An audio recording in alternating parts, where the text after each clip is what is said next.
Hi boys and girls. Today we are going to read a new story called The Panda Problem, written by Deborah Underwood. And before I start reading, I want you to think about what we already know about pandas. Can you come up with any things that you might know about pandas? I know that pandas eat a lot of bamboo, and they live in big, thick bamboo forests, or maybe groves they might be called. And I'm going to tell you something crazy. They eat bamboo 12 hours a day. 12 hours. What if Kingsford and Millie ate dog food for 12 hours a day? I wouldn't have enough money to pay for them to keep eating. What if you guys ate your snacks? Mom and Dad would say, stop eating snacks, because you would eat us out of the house. Pandas eat a lot of bamboo.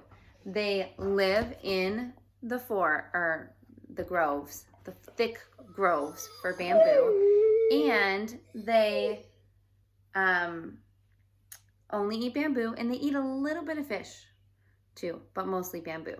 So we're going to read about the panda problem, and it's actually a story about Panda, and the narrator is trying to tell a story, and the narrator needs a problem. So we're going to find out how the narrator gets to have a problem. Here's Panda going through the bamboo forest, climbing up the bamboo trees.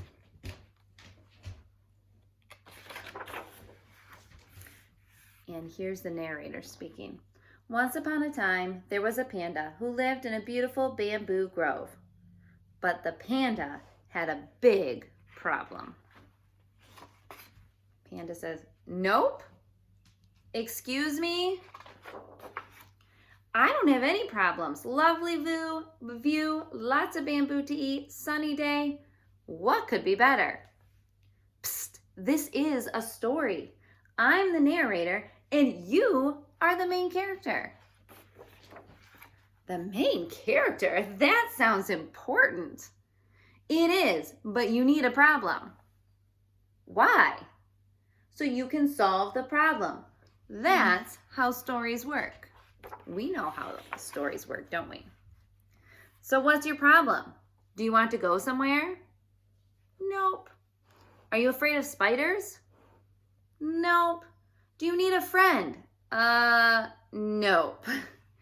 Do you wish you could fly? Nope. Do you wish you were green? Nope. Is your paw sore? Oh, let me check. Nope.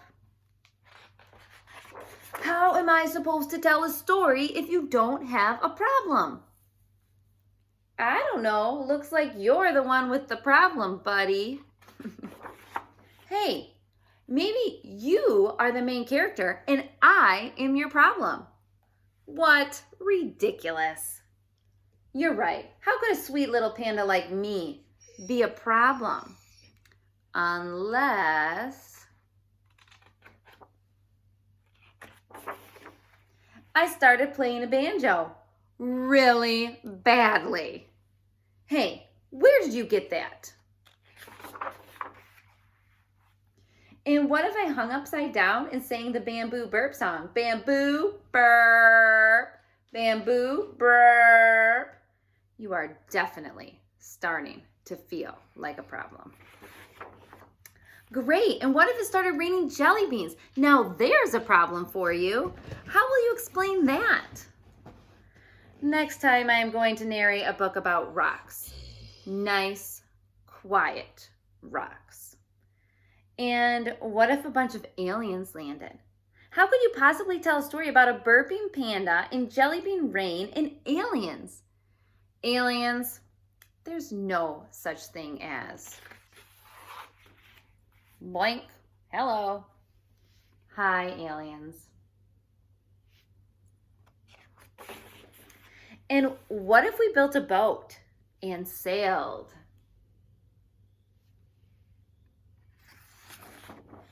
To Antarctica? But the setting of the story is a bamboo grove. There are no penguins in bamboo groves. Now Panda is trying to change the setting of the story. Okay, We've got a main character, you, and a problem, me. So what happens next? Well, sometimes the problem gets worse. But that won't happen now because things can't get any worse. Oh, can't they? What if suddenly there were... What problems do you think Panda's going to come up with next? 2 pandas! Oh no! What are the 2 pandas going to do? Glug, glug, splash! Ah!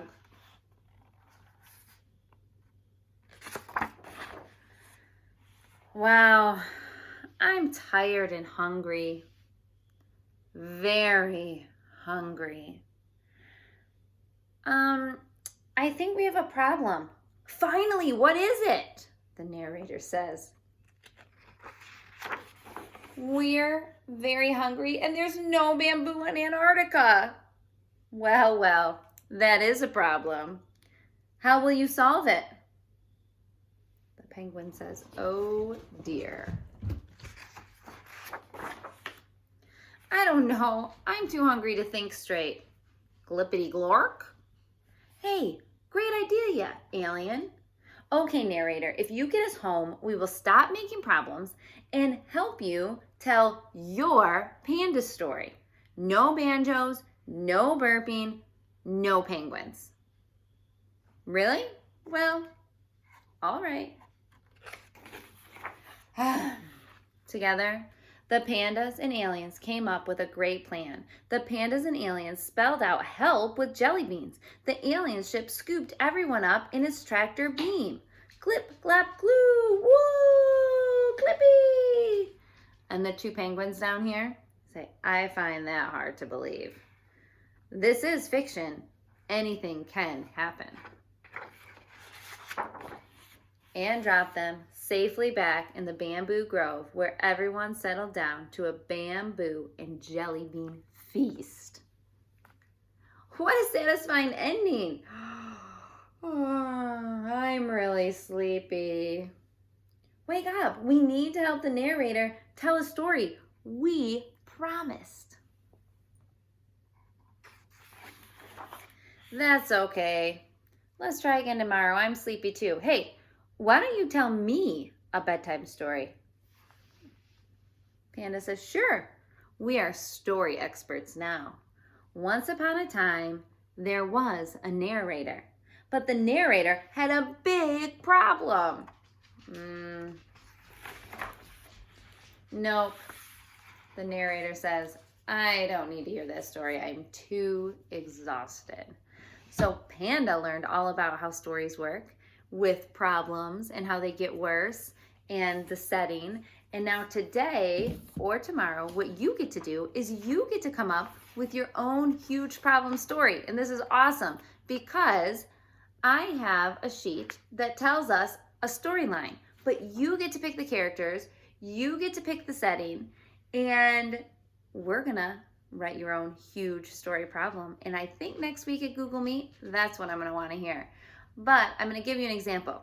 So it starts with, once upon a time, there was a dog, it's animal 1, I chose dog, who lived in the forest.